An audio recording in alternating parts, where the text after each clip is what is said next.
Okay, good morning, year three. We're going to get to the final part of our Rock's incredible journey, the end of Meredith Hooper's Pebble in My Pocket. The dinosaurs that we saw in the last part, they are gone. In fact, we're jumping tens of millions of years. Some of you know what happened to those dinosaurs, but there doesn't seem to be mention of it here. Meredith Hooper decided to leave that part out of her story, and instead, with all the dinosaurs gone, the furry animals, the mammals, are now the biggest animals on the face of the earth. Can you see what's charging across this new landscape? Right, let's swing around here and read a little bit more of our story. So, the river flows in a new course, and the pebble lies buried in the old riverbed. The dinosaurs have long since died out. Now grass grows, and herds of long-legged animals graze above the pebble. A furry, two-horned rodent pushes past the pebble in its burrow. It is 15 million years ago. You might be able to guess, what kind of wild animal is this?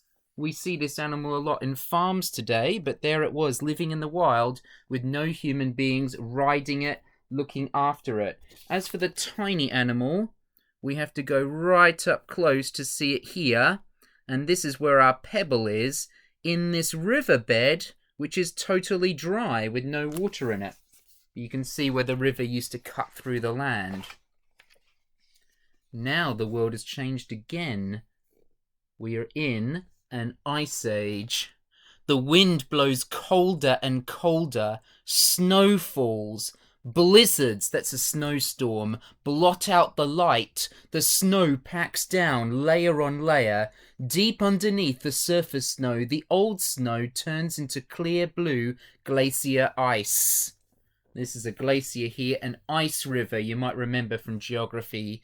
The glacier starts shifting, moving slowly downhill, grinding forward, a monstrous river of ice scraping across the land, scouring out valleys, sculpting mountains.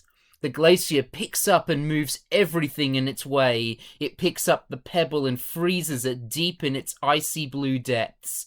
The glacier grinds on for thousands and thousands of years, roaring and groaning as the ice slides and shifts. Its surface is split with shadowy crevices. So somewhere our pebble is being pushed by the glacier, and now look at these elephants. Except they're not elephants, are they? What kind of animal are those? Elephants covered in hair with big long tusks. Gradually, the weather begins to warm and the glacier begins to melt.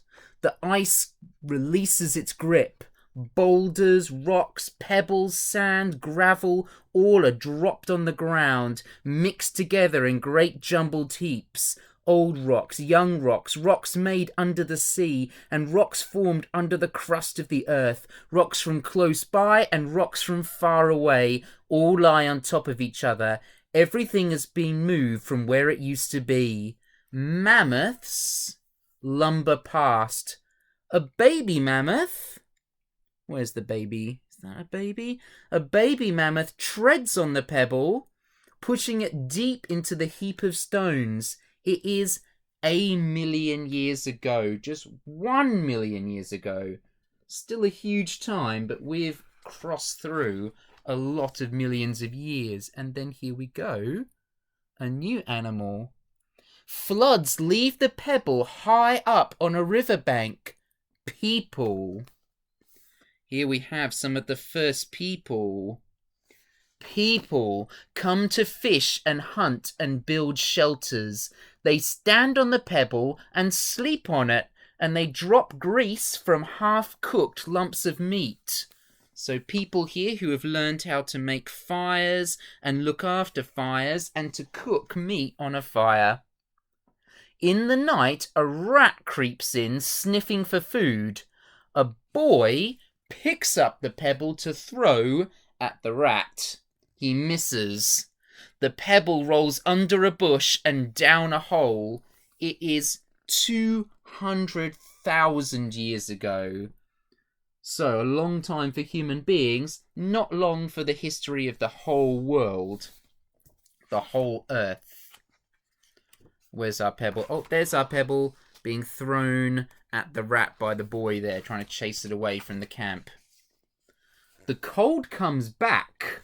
Another ice age. People move away. Massive ice sheets cover the land, burying forests and meadows. And then the warmth returns again. The melting ice drops. The pebble in the lake.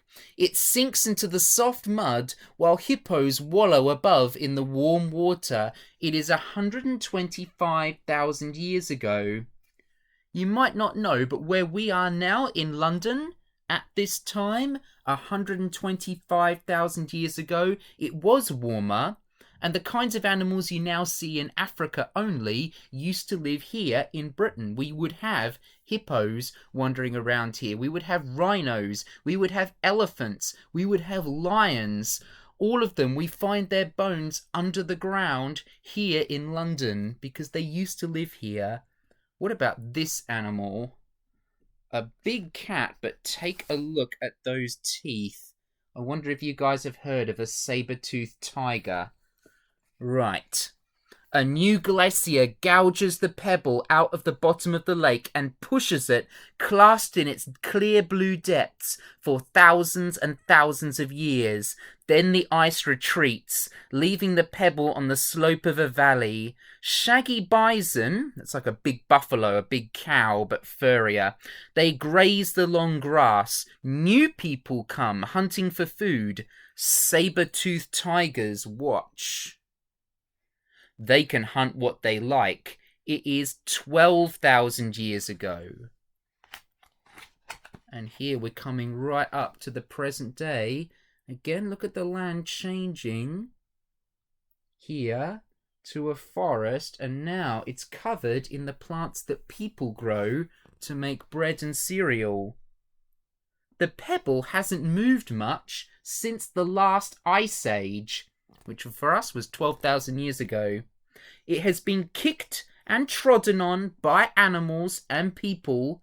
Cattle, those are cows, have grazed over it. Farmers have grown crops on it.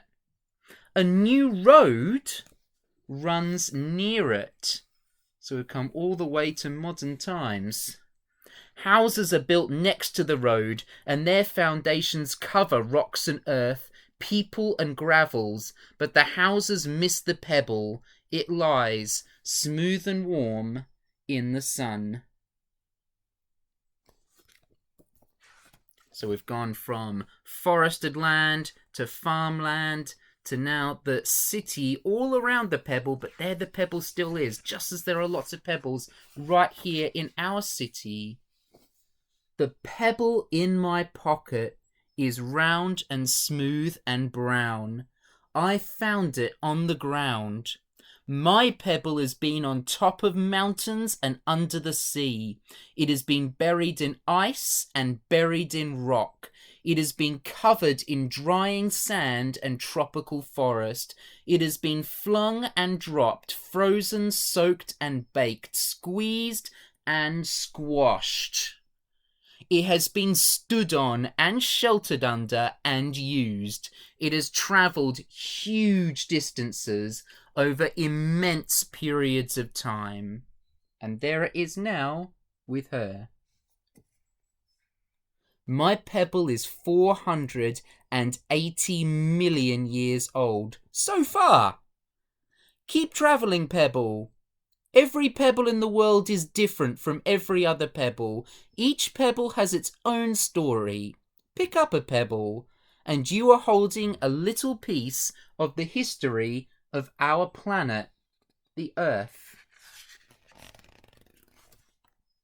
And that's where it finishes.